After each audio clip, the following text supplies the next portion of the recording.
And Ohio State can suck my...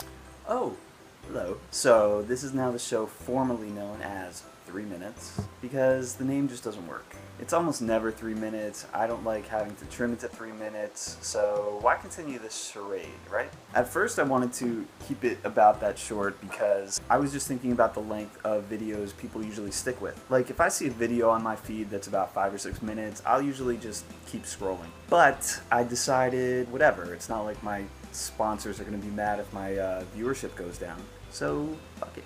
I'm not really sure yet what I'm going to call it now. I do have a few ideas. Bad hombre, cheat day, talk of shame, no nutritional value, mid-meal poop, listen to my junk.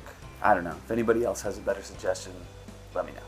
Our online habits are pretty weird though. Like, I wish people either had to be on every social media platform or none at all. Because I know a bunch of people who are either just on Instagram or just on Facebook. And sometimes I'll post something that is a dud on one and gets a lot of chatter on the other. And in those moments, I have this desire to sort of sheepishly tell the Instagram world, like, people like me on Facebook. Because let's face it, this whole thing is about validation, right? We post shit for validation. If it was really just for posterity, we would be making our own photo albums and just looking at them ourselves at home. We wouldn't need these social media platforms at all, really. And I don't necessarily like that I feel that way, but I do sometimes. And sometimes we post something for like a specific audience in mind, right? Like, ooh, so-and-so would think this is funny, but you're not going to tag them because you don't want it to be that overt. But then it's up for like 6 hours and they haven't liked it yet. And so you're like, what the fuck? How am I supposed to feel complete without the validation that this was a cool thing and that I'm a cool person? Getting all mad for hours, like, dude, just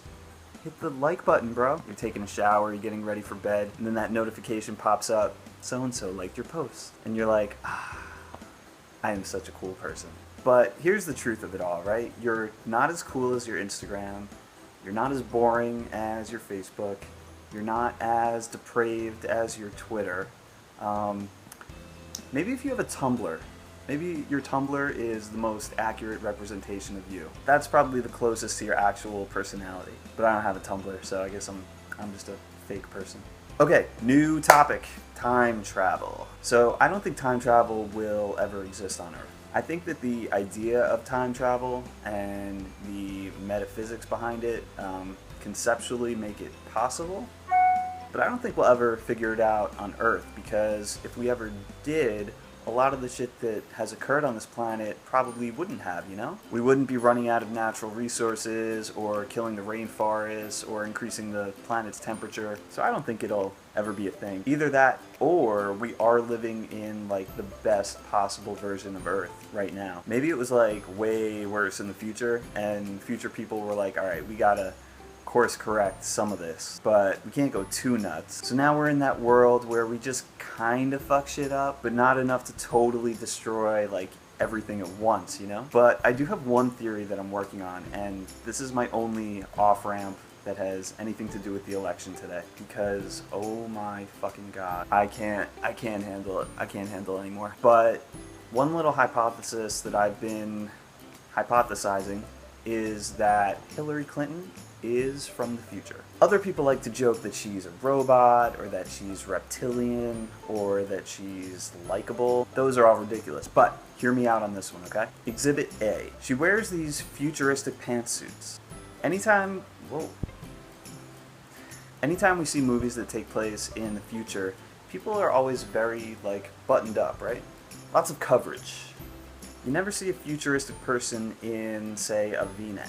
Exhibit B. She has that weird cadence to her speech pattern. Some people chalk it up to being over-rehearsed, but think about how you would sound if you were transported back to like the 18th century and you tried to talk to some American settlers as if you were one of them. It would sound just a little bit off, right? Exhibit C. She got pneumonia in August. Seriously, who gets pneumonia in August? So I'm thinking that climate change has fully taken hold of whatever time that she came back from. The Earth is a lot hotter than it is now, so 88 degrees in August is downright chilly for her future blood.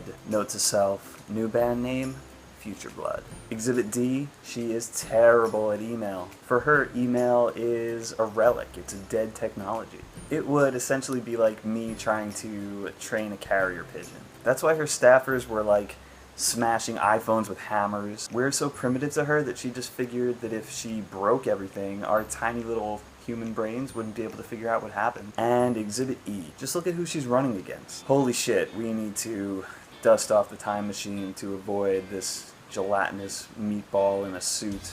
So, when you go cast your vote in a couple of weeks, think about your future, because I think your future has been thinking about you. Alright, well, it's a cold, blistering night here. The Giants are in London, and they're kicking off at 3:30 in the morning here, so I have a long night ahead of me.